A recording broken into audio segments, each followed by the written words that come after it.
Hello pharma student, कैसे हैं आप सब? बढ़िया, मजे में। चलिए, जैसा आप लोग को पता है, हम लोग पढ़ रहे हैं diploma in pharmacy first year का सब्जेक्ट और फार्माकोग्नोसी।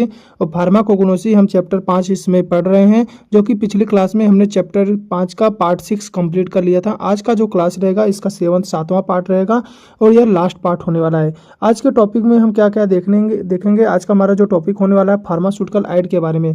फार्मास्यूटिकल एड के बारे में देखेंगे, साथ में देखेंगे मिसलेनियस के बारे में। मिसलेनियस कंपाउंड्स क्या होते हैं, फार्मास्यूटिकल एड क्या होते हैं। बिना किसी देरी के चलिए हम चलते हैं अपने लेक्चर की तरफ। तब तक आप अगर आपने चैनल को सब्सक्राइब नहीं किया, चैनल को सब्सक्राइब करिए, अपने दोस्तों के साथ जरूर शेयर करिएगा। ठीक है, चलिए हम देखते हैं फार्मास्यूटिकल एड। देखिए, फार्मास्यूटिकल एड क्या होते हैं। फार्मास्यूटिकल एड कोई ऐसे सब्सटेंस होते हैं जो कि क्या थेरेपेटिक इफेक्ट नहीं के बराबर देते हैं। यानी इसमें जो कंपाउंड होंगे, जो केमिकल होंगे, इनका थेरेपेटिक यानी बीमारी को ठीक करने में कोई योगदान नहीं होता, बल्कि क्या करते हैं, दवाओं को बनाने में मदद करते हैं। हम देखिए डिफिनीशन के बारे में बात करेंगे इसके। तो फार्मास्यूटिकल एड वे सब्सटेंस होते हैं। फार्मास्यूटिकल एड वे सब्सटेंस है जो ड्रग फार्मुलेशन यानी दवा को बनाने में इनएक्टिव एक्सपेरिएंट के रूप में यूज होते हैं। इनएक्टिव मतलब ये एक्टिव नहीं होते, यानी ये बीमारी को ठीक करने में काम नहीं करते हैं, सिर्फ क्या करेंगे, दवा को बनाने में मदद करेंगे। मैकेनिज्म की बात करें तो क्या करते हैं, ड्रग की स्टेबलाइजेशन, यानी ये क्या करते हैं, दवा को जो होता है, जो एक्टिव ड्रग होता है उसको स्टेबल प्रोवाइड करते हैं, यानी उसको दवा को स्टेबल बनाते हैं, जिससे दवा क्या हो, डिग्रेड ना हो, खराब ना हो। यानी एक्टिव ड्रग को प्रोटेक्ट करना, यानी उसे स्टेबल बनाने के लिए इनका इस्तेमाल किया जाता है। साथ में क्या बात करेंगे, फार्मुलेशन कंसिस्टेंसी, यानी टैबलेट, कैप्सूल, ऑइंटमेंट, इमल्सन में यूनिफॉर्मिटी रहे, यानी इसमें जो दवा हो एक समान रूप से फैला हो, इसके लिए भी हम इसका इस्तेमाल करते हैं। साथ में ड्रग डिलीवरी इन्हेंसमेंट, जो दवा हो अच्छे से बॉडी में इंटर कर सके, उसके लिए दवा एब्जॉर्प्शन अच्छा हो, दवा का बायोअवेलेबिलिटी अच्छी हो, इसके लिए इनका इस्तेमाल करेंगे। इनको मिलाएंगे, जिसके कारण दवा अच्छे से बॉडी में एब्जॉर्ब हो जाएगी और दवा अधिक से अधिक अमाउंट में ब्लड में हमारे पहुंच जाएगी, उसे हम कहते हैं बायो अवेलेबिलिटी। क्लियर। आगे बात करेंगे यूजेज की। तो क्या क्या हो सकते हैं, बाइंडर हो सकते हैं, यानी दवा को जो बाइंड करेंगे, इमल्सीफायर हो सकते हैं जो इमल्सन को बनाएंगे, सस्पेंडिंग एजेंट होते हैं जो सस्पेंशन को बनाएंगे, लुब्रिकेंट हो सकते हैं, साथ में प्रोटेक्टिव कोटिंग हो सकते हैं, दवा के ऊपर उसको कोट करने के लिए, उस पर एक लेयर चढ़ाने के लिए ये इस्तेमाल किए जा सकते हैं। Topical oral and parental formulation में इनका यूज किया जाता है, यानी टॉपिकल जो स्किन पर लगाया जाता है, ओरल और साथ में पेरेंटल फार्मुलेशन में इनका इस्तेमाल किया जाता है। किसका, फार्मास्यूटिकल एड का। क्लियर। आगे हम बात करेंगे इसमें कौन कौन सा हमको पढ़ना है। इसमें पढ़ना है हमको कायोलिन, और साथ में पढ़ेंगे हम इसमें लैनोलिन, और साथ में पढ़ेंगे बीवैक्स, और आता है एकेसिया, और है अगार, सोडियम एलिग्नेन, ट्रेगाकैंथ। क्लियर। एक एक करके हम देखेंगे। उसके बाद फिर आता है क्या, गौर, फिर है जिलेटिन। हम एक एक करके ये सब चीज़ें पढ़ेंगे। पहले हम बात करेंगे कायोलिन की। कायोलिन का जो बॉटनिकल जो सोर्स होता है, नाम होता है, वो क्या है, नेचुरल क्ले मिनरल्स। ये क्या है, मिट्टी है, नेचुरल क्ले है, मिट्टी है, जो क्या इसमें मिनरल्स होते हैं। फैमिली या टाइप्स की बात करें तो इसमें क्या, एम्यूनो सिलिकेट क्या होते हैं, एम्यूनो सिलिकेट, यानी इसमें क्या मिलता है, एल्युमिनियम मिलता है, साथ में इसमें सिलिकेट भी मिलता है। पार्ट किसके बाद में, तो पाउडर्ड क्ले, यानी जो इसका क्ले होता है, मिट्टी होता है, इसको पाउडर फॉर्म में यूज किया जाता है। बायोलॉजिकल सोर्स या नेचुरल सोर्स की बात करें तो कैनोलिन नेचुरली ओकरिंग क्ले है, एक मिट्टी है जो कि मेनली चाइना में, यूएसए में, यूके में मिलता है। और मेडिसिनली एक्टिव जो होते हैं, एब्जॉर्बेंट और प्रोटेक्टिव एजेंट के रूप में क्या होते हैं, काम करते हैं, यानी बॉडी में क्या करेंगे, एब्जॉर्बेंट एंड प्रोटेक्टिव एजेंट की तरह काम करेंगे। केमिकल कॉन्स्टिट्यूएंट की बात करें तो इसमें पाया जाता है एल्युमिनियम सिलिकेट, यानी कायोलाइट, एंड साथ में माइनर सिलिकेट एंड ट्रेस पाए जाते हैं, साथ में मिनरल्स भी पाए जाते हैं। हम बात करेंगे इसके फार्मास्यूटिकल एप्लीकेशन की। तो यूज्ड एज एड्जॉर्बेंट इन डायरिया, डायरिया के केस में, लूज मोशन के केस में एड्जॉर्बेंट के रूप में यूज होता है, ओरल पाउडर के रूप में इस्तेमाल किया जाता है। एक्सपिएंट होते हैं इन टैबलेट एंड कैप्सूल में, कैप्सूल और टैबलेट में एक्सपिएंट के रूप में इनका यूज किया जाता है। और protective topical paste and creams में, जो टॉपिकल पेस्ट और क्रीम्स होते हैं उनमें प्रोटेक्टिव, यानी उनको प्रोटेक्ट करने के लिए इनका इस्तेमाल किया जाता है। अगला जो हमारा ड्रग है वो क्या है, लैनोलिन। लैनोलिन का जो बॉटनिकल सोर्स होता है, ऊल फैट, यानी जो भेड़ होती है, ऊल होती है उसके, यानी सीप माने क्या होता है, भेड़। तो भेड़ की जो ऊल फैट है, यानी जो उसकी बाल होती है, उस ऊन से निकाला जाता है। जो भेड़ है कौन सा है, ओविसेराइसिस। टाइप्स की बात करें तो लिपिड या फैट होता है। पार्ट बात करें तो एक्सट्रैक्टेड ऊल ग्रेस इनका यूज किया जाता है, किसका, सीप, भेड़ का। बायोलॉजिकल सोर्स की बात करें तो लैनोलिन सीप के ऊल से एक्सट्रैक्ट होता है और प्यूरिफाइड फैट फॉर्म में ऑइंटमेंट, क्रीम और में यूज किया जाता है। क्लियर। केमिकल कॉन्स्टिट्यूएंट की बात करें तो इसमें पाया जाता है कोलेस्ट्रॉल, साथ में पाया जाता है लैनोलिन, एल्कोहल, साथ में पाया जाता है फैटी एसिड एंड ईस्टर पाए जाते हैं। हम बात करेंगे इसके फार्मास्यूटिकल एप्लीकेशन की, तो इसमें इमोलेंट के रूप में, यानी इमोलेंट का मतलब क्या होता है, जो आप महसूस करे होंगे वो क्या होता है, थोड़ा ताज़ा ताज़ा महसूस हो, यानी कोई चीज़ जब यूज करते हैं देखिए वो क्या करता है, आपको ठंडा ठंडा महसूस कराता है, वो होते हैं इमोलेंट। साथ में मॉइस्चराइजर नमी के लिए ऑइंटमेंट बेस के रूप में इनका इस्तेमाल किया जाता है। टॉपिकल स्किन प्रोटेक्शन के लिए आपकी स्किन को प्रोटेक्ट करेगा, वुंड हीलिंग घाव को जल्दी भरने में मदद करेगा। इनको बनाने के लिए इसका इस्तेमाल किया जाता है।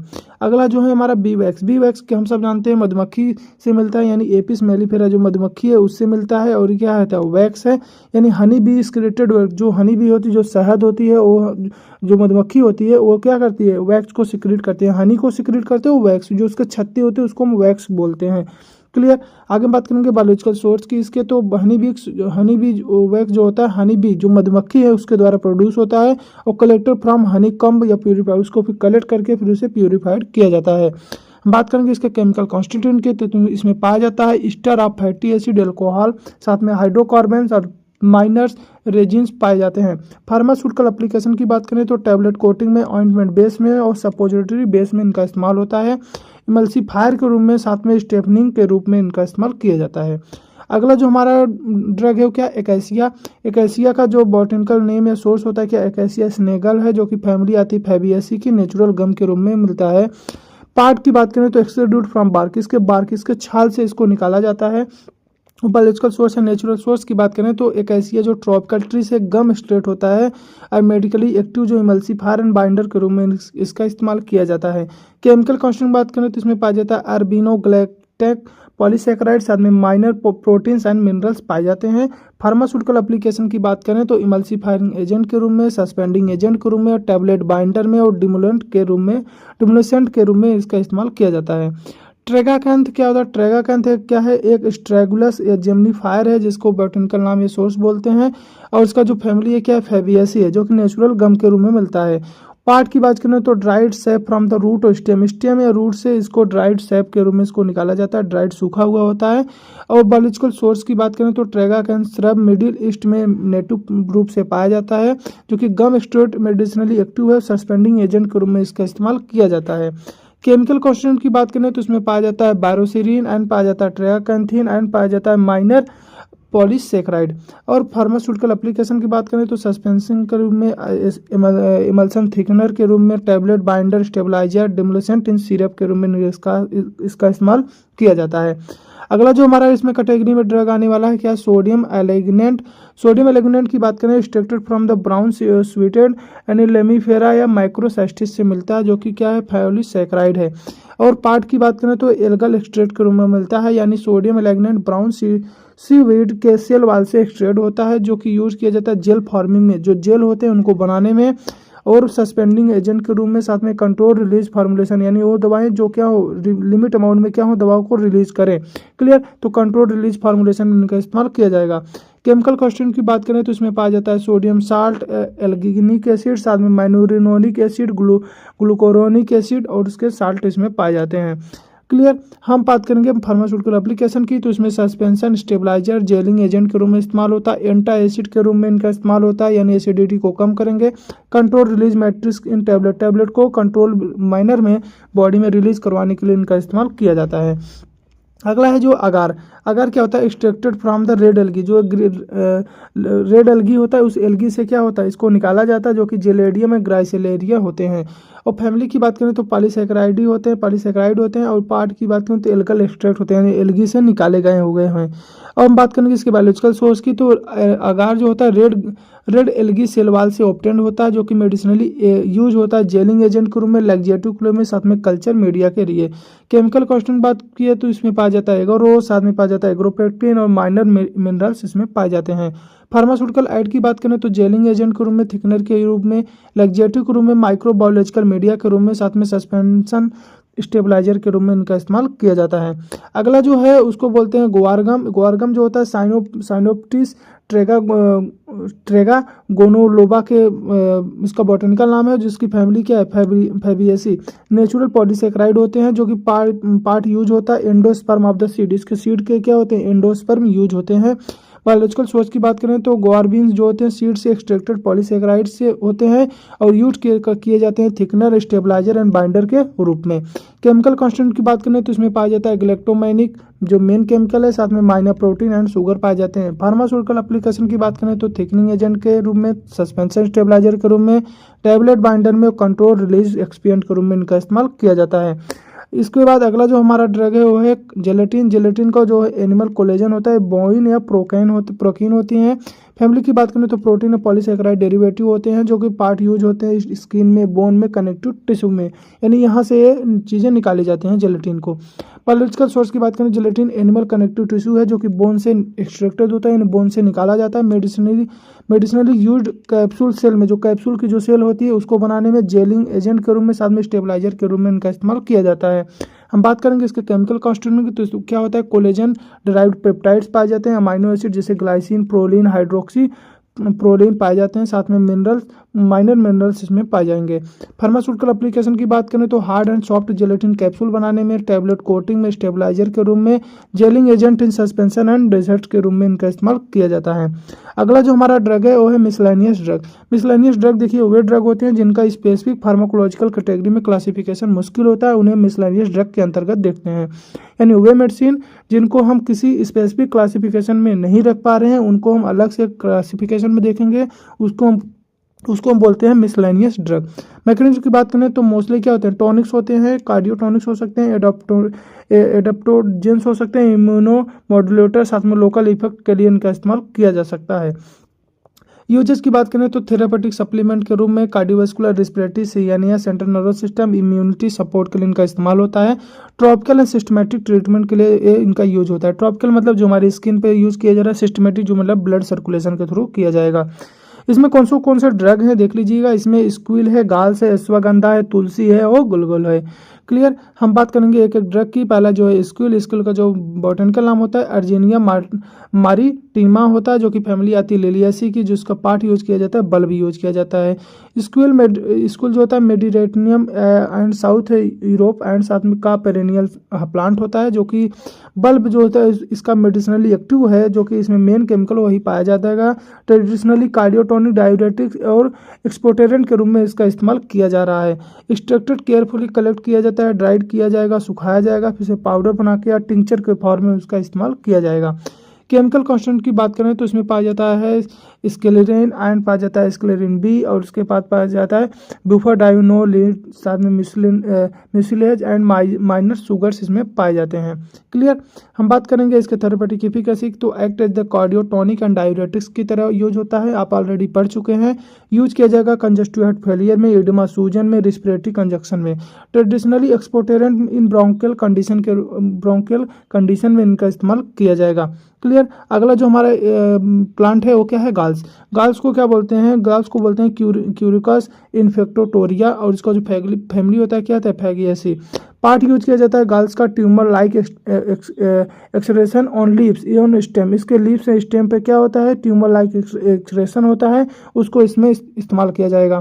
बायोलॉजिकल सोर्स की बात करें, गाल जो होता है ओक ट्री के लीव्स के स्टेम पर या स्टेम पर इंसेक्ट इंट्रोड्यूस इंक्रीशंस होते हैं, जो कि traditionally astringent, anti microbial, anti diarrhoea के लिए यूज किया जा रहा है। Astringent shrinkage of body tissue, anti microbial मतलब माइक्रोब को किल करेगा, एंटी डायरिया मतलब लूज मोशन में भी ये काम करेगा।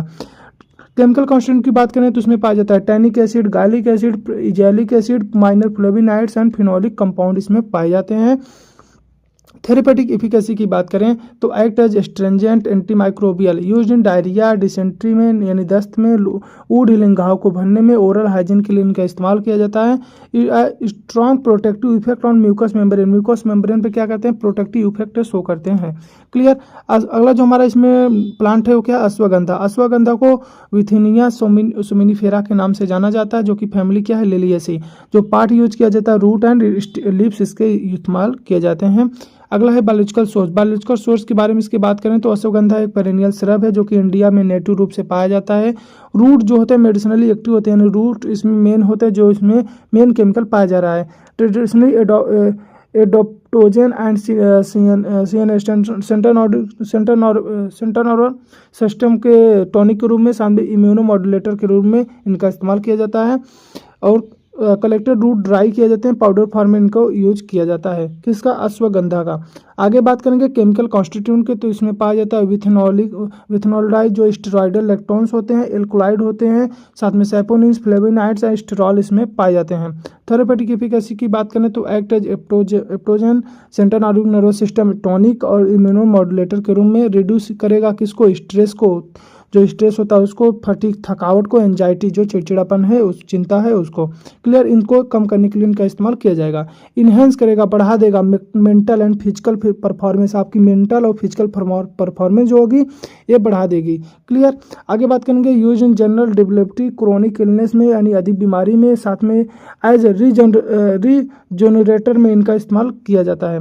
अगला जो हमारा प्लांट है वो क्या है? तुलसी। तुलसी को हम सब जानते हैं, तुलसी को है ओकिकम सेंटम या ओकिकम टेन्यूफ्लोरम। इसका जो फैमिली है लेमिनिएसी होते हैं। जो पार्ट यूज किया जाता है लीव्स इसके यूज किए जाते हैं, एरियल पार्ट इसके यूज किए जाते हैं। बायोलॉजिकल सोर्स की बात करें तो तुलसी एक एरोमेटिक हर्ब है। एरोमेटिक मतलब खुशबू देने वाला हर्ब है, जो कि इंडिया में वाइड स्प्रेड फैला हुआ है। लीव्स इसके मेडिसिनली एक्टिव होते हैं। जो मेन केमिकल है कहाँ पे पाया जा रहा है? लीव्स में। और ट्रेडिशनली इम्यूनो मॉड्यूलेटर के रूप में, रिस्पिरेटरी एड के रूप में, एंटी माइक्रोबियल के रूप में इनका इस्तेमाल किया जाता है। केमिकल कॉन्स्टेंट की बात करें तो इसमें मेन केमिकल क्या पाया जा रहा है? इजोनॉल, साथ में यूरसोलिक एसिड एंड साथ में ओलियोनोलिक एसिड और फ्लेविनाइड, साथ में इसेंशियल ऑयल इसमें पाए जाते हैं। आगे बात करेंगे थेरेपेटिक एफिकेसी की, तो एक्ट एज इम्यूनो मॉड्यूलेटर के रूप में, एंटी माइक्रोबियल में, रिस्पिरेटरी टॉनिक के रूप में इनका इस्तेमाल होता है। यूज किया जाएगा इन कोल्ड में यानी सर्दी जुकाम में, कफ में, खांसी में, ब्रोंकाइटिस में यानी आपके ब्रोंकी में क्या हो? इन्फ्लामेशन हो, स्ट्रेस में, साथ में फीवर में भी इनका इस्तेमाल किया जाता है। प्रोटेक्टिव इफेक्ट दिखाते हैं और रिस्पिरेटरी एंड कार्डियोवास्कुलर सिस्टम में प्रोटेक्टिव इफेक्ट की तरह ये काम करते हैं। क्लियर? आगे हम बात करेंगे अगला जो अपना है क्या है? गुलगुल। गुलगुल को बोलते हैं कॉमीफोरा मुकुल, जिसका फैमिली क्या है? बर्सियसी है। जो पार्ट यूज किया जाता है गम रेजिन इसके इस्तेमाल किए जाते हैं, जो कि स्टेम से निकाले जाते हैं। क्लियर? बायोलॉजिकल सोर्स की बात करें तो गुलगुल डेजर्ट श्रब ट्री है, जो गम रेजिन ऑब्टेंड होता है। Traditionally anti inflammatory, lipid lowering यानी लिपिड को हमारी बॉडी से क्या करेगा? कम करेगा। कार्डियो प्रोटेक्टिव, कार्डियो हमारी हार्ट को क्या करेगा? प्रोटेक्ट करेगा। रेजिन केयरफुली कलेक्ट किया जाता है, पाउडर या टिंचर के फॉर्म में इनका इस्तेमाल किया जाता है। केमिकल कॉन्स्टिट्यूएंट की बात करें तो उसमें पाया जाता है ग्लूकोस्टेरॉन्स, साथ में पाए जाते हैं ग्लूकोलिपिड्स, साथ में पाए जाते हैं टर्पिनॉइड्स, स्टेरॉल्स और माइनर फ्लेवोनाइड्स पाए जाते हैं। थेरेपेटिक एफिकेसी की बात करें, एक्ट एज हाइपोलिपिडेमिक यानी लिपिड को कम करेगा, एंटी इन्फ्लामेटरी इन्फ्लामेशन को कम करेगा, कार्डियो प्रोटेक्टिव कार्डियो हमारी हार्ट को प्रोटेक्ट करेगा। यूज किया जाएगा इन हाइपरलिपिडेमिया में, एर्थेरोस्क्लेरोसिस में, आर्थराइटिस में। सपोर्ट करेगा कोलेस्ट्रॉल मेटाबॉलिज्म को और कार्डियोवास्कुलर हेल्थ को, हमारी जो हृदय की जो हेल्थ है उसको क्या करेगा? उसको हेल्थ को सपोर्ट करेगा, उसको मजबूती देगा। तो हमारा जो टॉपिक है उसके साथ साथ हमारे चैप्टर जो हो गया है खत्म हो गया है। तब तक के लिए आप पढ़ते रहिए और मिलेंगे अगले चैप्टर में, चैप्टर नंबर 6 में। और अभी तक आपने अगर चैनल को सब्सक्राइब नहीं किया, चैनल को सब्सक्राइब करिए, अपने दोस्तों के साथ जरूर शेयर करिए। ठीक है? पढ़ते रहिए। Bye bye.